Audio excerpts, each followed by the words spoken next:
신약교회가 1500년 이상 지켜온 사순절, 주의 십자가를 묵상하지요.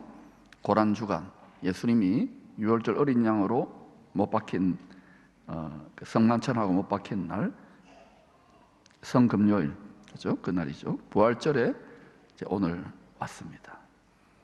이 모든 뿌리는 레위기 23장에 여호와의 7절기에 있습니다.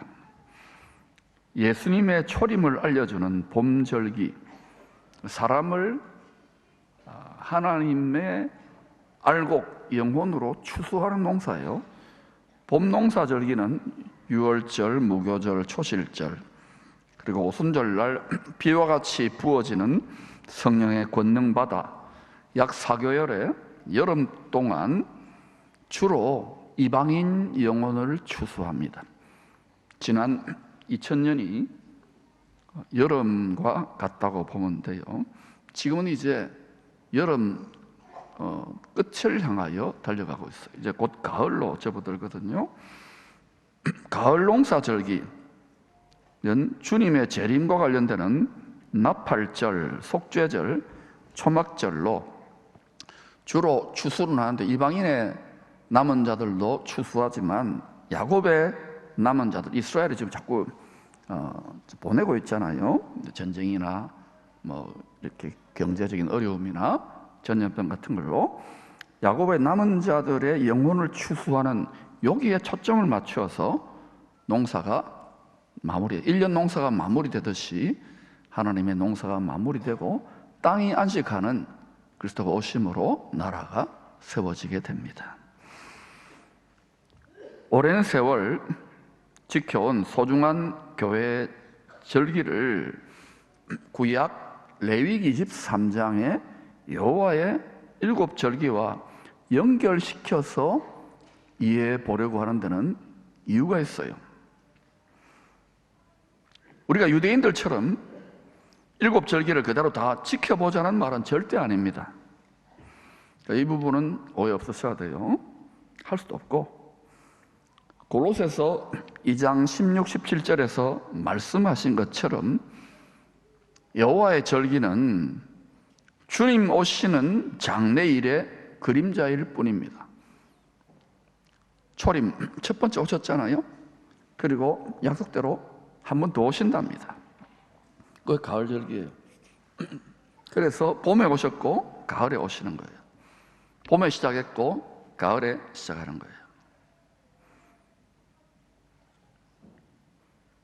그러나 여호와의 절기를 중심으로 신약의 교회 절기를 살펴보면 훨씬 더 실감나고 입체적으로 피부에 와닿게 하나님의 시간표를 깨닫는데 도움이 되기 때문입니다.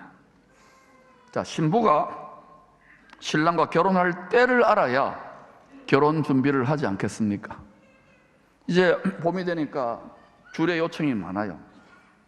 제일 먼저 묻는 게 뭡니까? 어느 날 하지요?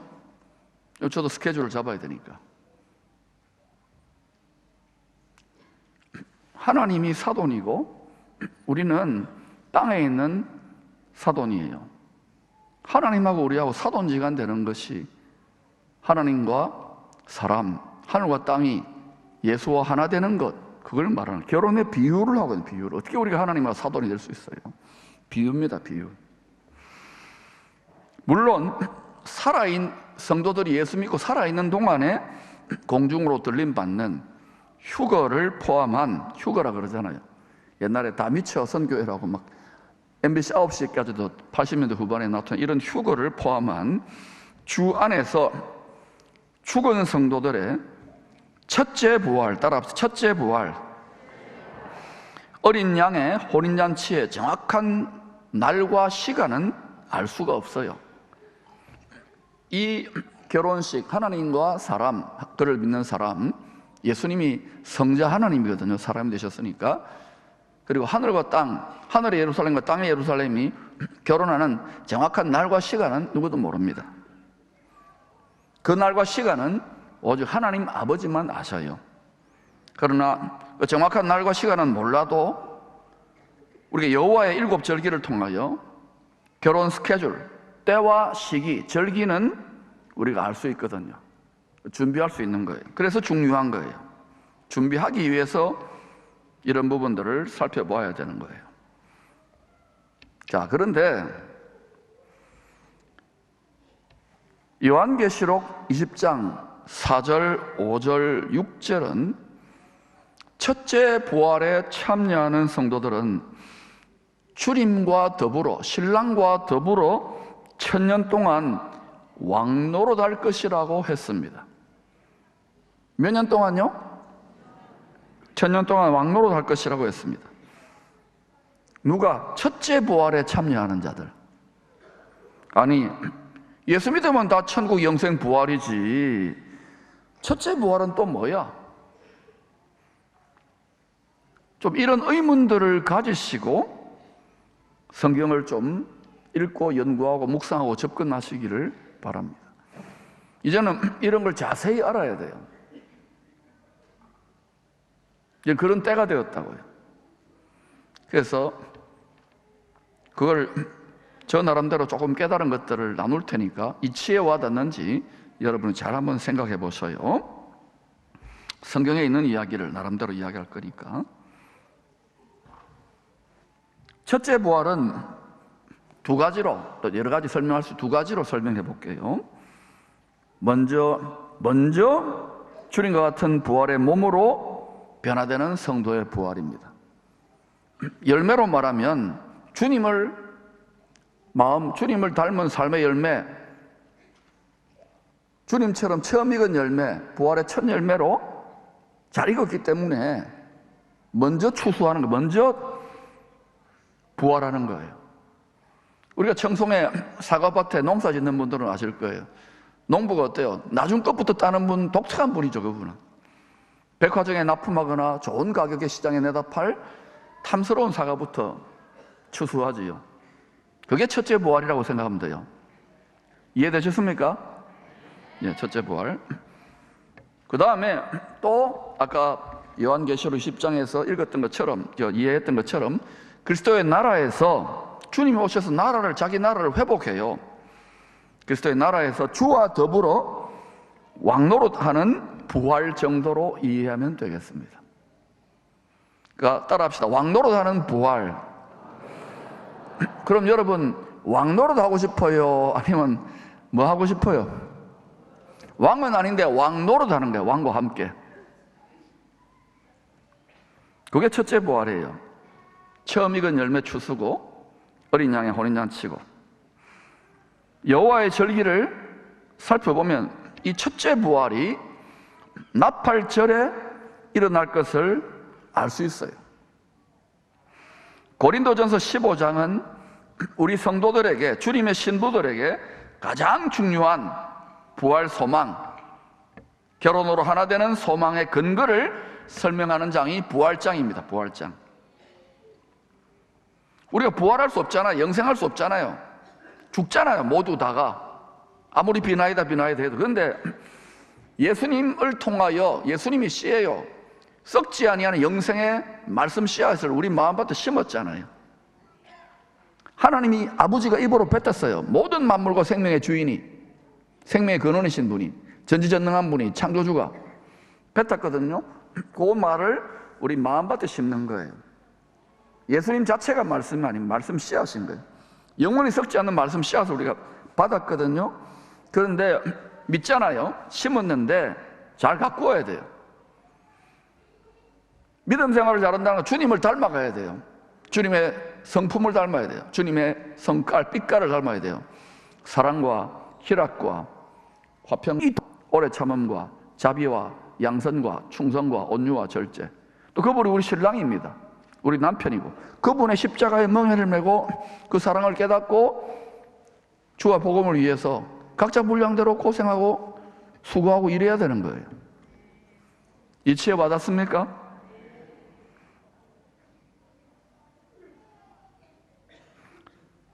부활은 신부로 비유하면은 신랑과 결혼하여 한 몸.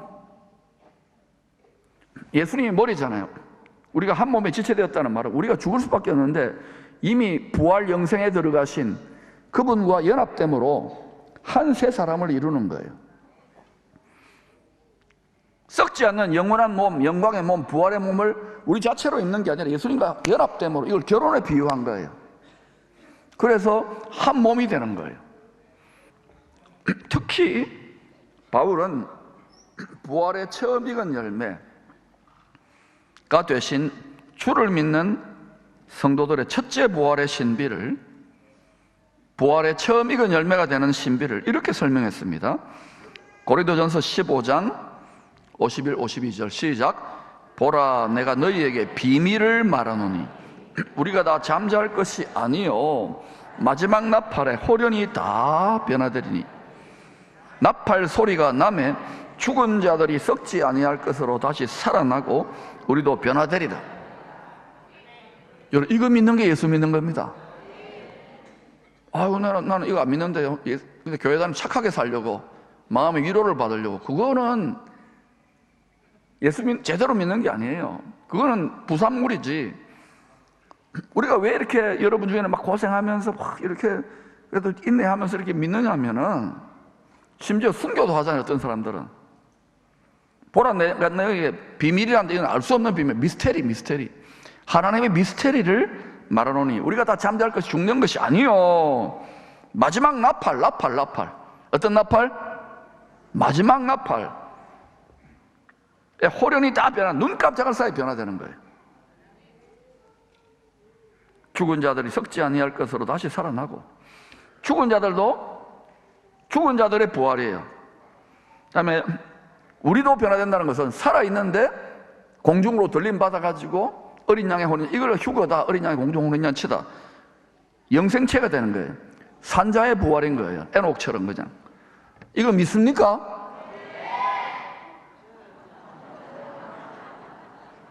쓰나미처럼 감동이 밀려와요. 어른들은 야, 나도 믿어봤는데 고생하더라, 예수 믿고, 이렇게 돌아가요. 근데 너희들 아멘 자신 있게 했는데 어른이 돼가지고도 그럴 수 있는지 보자고. 성경을 자꾸 마음 등불을 가지고 성경이 이치에 와 닿아야 돼요. 기름 부어 주십니다.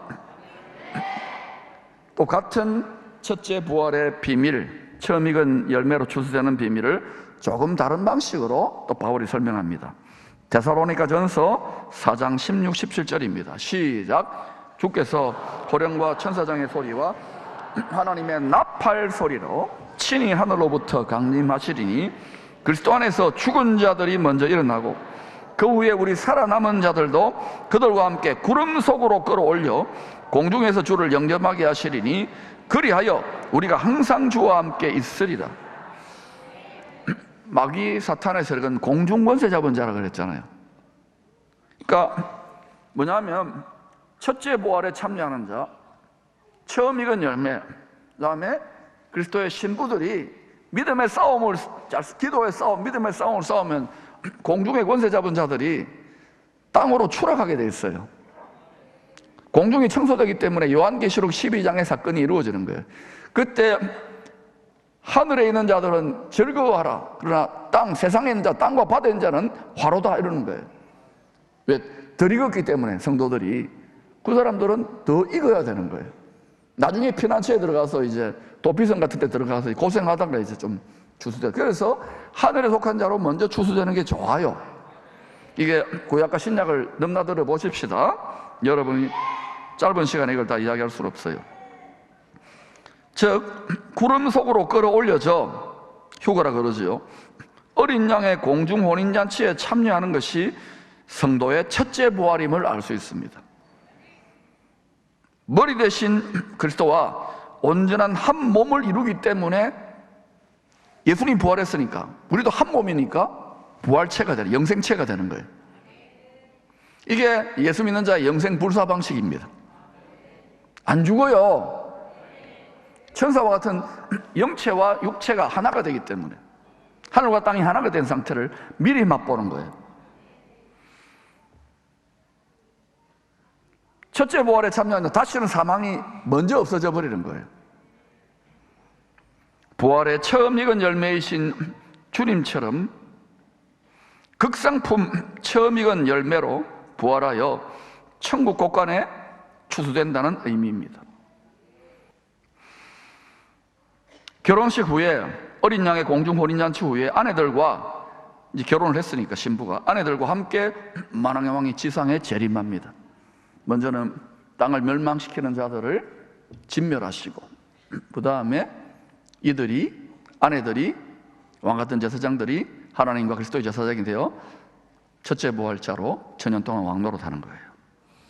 첫째 부활에 참여한 성도들, 즉 어린 양의 아내들은 왕비로 신분이 변화되는 거예요. 저는 결혼만 한 몸 되기만을 간절히 애타는, 결혼식 가기만을 미다리는 안타까운 신부였는데, 신부가 아내로, 어린 양의 아내, 만왕의 왕의 아내, 왕후로 변화되는 거예요. 약속대로 다시 오실 신랑이 왕이시니까 아내가 함께 나라를 다스릴 수 있는 권세, 그 신분으로 변화되는 것은 당연하지요? 주께서 우리를 위해 예비하신 보좌들에 앉아 왕노릇하는 왕들과 제사장들이 된다는 뜻입니다.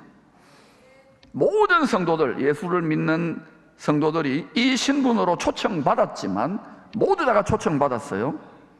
그러나 다 왕비로 간택되는 것은 아닙니다. 다 에스더처럼 간택되는 게 아니잖아요. 그렇다고 슬퍼하지 마세요. 천국 시민이 못 된다는 말은 아닙니다. 예수 믿으면 돼요. 그러니 안심하세요. 생명의 근원, 생명나무이신 예수님께 꼭 믿음으로 접붙여져 있으면 되는 거예요. 어떤 경우에도 예수 생명나무에 딱 접붙여져 있기를 바랍니다. 영원한 생명나무입니다. 생명의 근원입니다. 그래서 성경은 친절하게 다시 오실 신랑을 생명을 다해 사랑하거라 반복 말씀하시는 거예요. 공포의 반복이에요. 박 목사 반복하는 건 아무것도 아니에요. 구약과 신약과 처음부터까지 염려를 근심하지 않고 생명을 다해 사랑하라, 마음을 다해 사랑하라, 나를 사랑하고 그 계명을 지키는 자는 천대까지 영생토록. 근데도 구약을 통해 보잖아요. 말 안 듣잖아요. 어렵다고 하잖아요. 주님의 십자가의 멍에가. 이러한 신랑과 신부의 죽음을 이긴 두려움 없는 온전한 사랑 노래가 아가서예요. 술람미 여인이 이제 오실 솔로몬 왕, 예수님이죠, 왕을 향해서 생명을 다하는 사랑으로 포도원을 지키는 거예요. 자기 마음밭이에요. 맡겼죠. 우리 마음밭에 마음을 지켜 성령의 열매를, 포도 열매를 잘 맺었기 때문에 마침내 어린 양의 아내, 왕의 부인, 왕의 아내가 되는, 함께 세세토록 왕노릇하는 해피 포레버가 아가서의 결론이에요. 근데 이 예수님의 사랑과, 오실 예수님 사랑과 신부된 성도의 사랑이 죽음을 이기는 사랑이야. 죽음을 이긴. 아멘. 이 눈이 열려 머리로가 아니라 내 심장에 새겨져야 돼. 그러면 못 견딜 일이 없다니까. 못 감당할 일이 없다니까. 부활의 처음 익은 열매 대신 신랑을 마음을 다해 사랑함으로 마지막 나팔 소리가 날 때 첫째 부활하도록 준비하라는 것입니다. 하나님의 나팔 소리가 날 때 주님을 쏙 빼닮은 극상품 처음 익은 열매로 천국 곳간에 추수되도록 항상 깨어 있으라고, 예비하라고 말씀하시는 거예요. 마태복음 25장 31절에서도 주님이 큰 나팔 소리와 함께 천사들을 세계 만국 모든 곳에 보내어 처음 익은 열매들을 추수해 구원받은 성도들을 모으리. 구원받은 성도들인데 여러분, 땅에 남아있는 성도도 있어요. 그건 덜 익었기 때문에 좀 더 익어가지고 도피처나 피난처를 가가지고 돌아와요. 요한계시록이 그 이야기를 하고 있는 거예요. 12장이. 요한계시록 14장 4절 5절은 처음 익은 열매로 천국 곳간에 추수될 성도들의 자질을 잘 설명하고 있어요. 첫 번째, 성결입니다.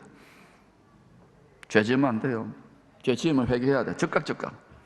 죄 지으면 체질적으로 알레르기가 나와야 돼요. 두 번째, 온전한 순종입니다. 어린 양이 어디로 인도하든지 사망의 음침한 골짜기라도 기쁨으로 따라갈 수 있어요. 안 죽습니다. 안 망합니다. 골짜기에서 하나님의 영광을 나타내는 남은 자 7천같이 사시기를 축원합니다. 세 번째, 하나님의 소유가 된 백성. 하나님의 소유가 된 백성이 되어야 돼요. 소유가 된 백성. 소유권을 내 모든 생사하복, 내 인생 모든 계획을 하나님께 맡겨야 돼요.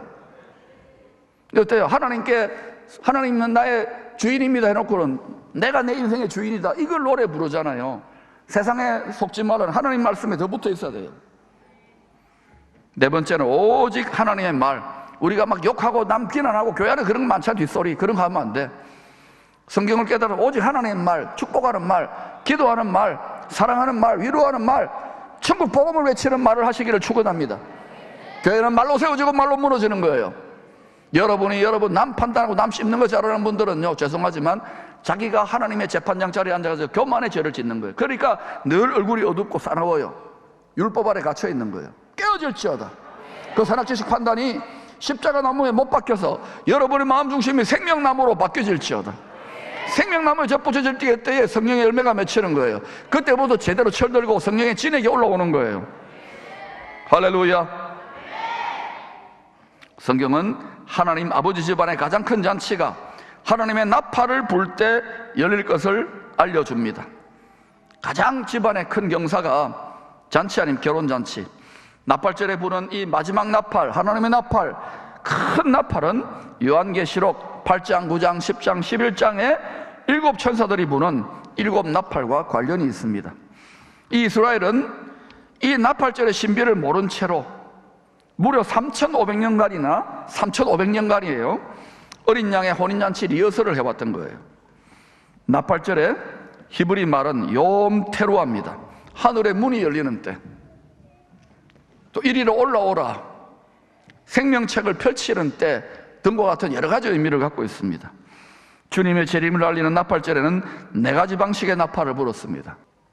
3일 동안 이 나팔들을 부른대요. 나팔절에 3일째 오실 왕을 통한 새 나라, 새 창조의 시작, 그리스도의 나라가 시작된다는 거예요. 새로운 시즌이 됨을 선포하는 마지막 나팔, 하나님의 나팔, 큰 나팔이 데키야 하카도르입니다. 타락하기 전에 첫사람 아담은 하나님이 혼신을 다하여 모든 호흡을 불어넣어 리빙 소울, 걸작 중의 걸작으로 영생하는 하나님과 참된 경배와 소통을 하는 존재로 창조를 하셨어요. 어린 양의 결혼식을 잘 준비한 죄인들 중에서도 회개하고 예수 믿고 어린 양의 결혼식을 잘 준비한 설기 있는 신부들에게는 하나님이 친히 혼신을 다하여 부르는 데키야 하카도르 큰 나팔, 이 나팔 소리를 듣고 성도 신부들이 저렇게 가는 거예요. 첫째 부활을 이루시는 거예요. 그러나 첫째 부활, 어린 양의 잔치에 참여하지 못하는 사람들이 더 많을 겁니다. 죄송하지만 이분들은 익어야 돼요. 땅에 남아가지고. 이때에 소위 짐승의 표라고 하지요. 이 세상에 그런 부분에서 연단을 받고 이제 또 피난처가 예비되어져요. 이렇게 오든지 아니면 믿음을 포기하는 자도 있겠죠. 하나님의 성경대로 지금 구약과 신약대로 창세기부터 계시록까지 계속 같은 패턴으로 하나님의 추수, 영혼의 추수, 하나님을 닮은 영혼의 추수를 하고 있다는 것을 기억하시기를 축복합니다. 하나님은 전능하십니다. 창조주이십니다. 무소부재하시고 영원토록 존재하시는 분이십니다. 나팔절에 데키야 왕이 오십니다. 샤바림, 회개하고 구원을 받으십시다. 그들을 위하여 샤바림, 어미소가 잃어버린 새끼소를 찾는 심정으로 기도하시기를 축복합니다. 테루아, 잠에서 깨어나 복음의 빛을 비추십시다. 생활 선교사들이 되십시다. 이 세 종류의 나팔을 번갈아 99번 정도 부른 후에 100번째 부르는 마지막 나팔이 데키야 하카도르입니다. 이 데키야 하카도르 마지막 나팔, 하나님의 나팔, 큰 나팔 소리가 날 때 어린 양의 혼인잔치, 첫째 부활, 처음 익은 열매들의 추수가 있을 것입니다. 그러므로 항상 깨어 서로 격려하며 위로하며 성경의 나팔 소리에 귀 기울여 모두 다 이 첫째 부활에 참여할 수 있기를 축원합니다.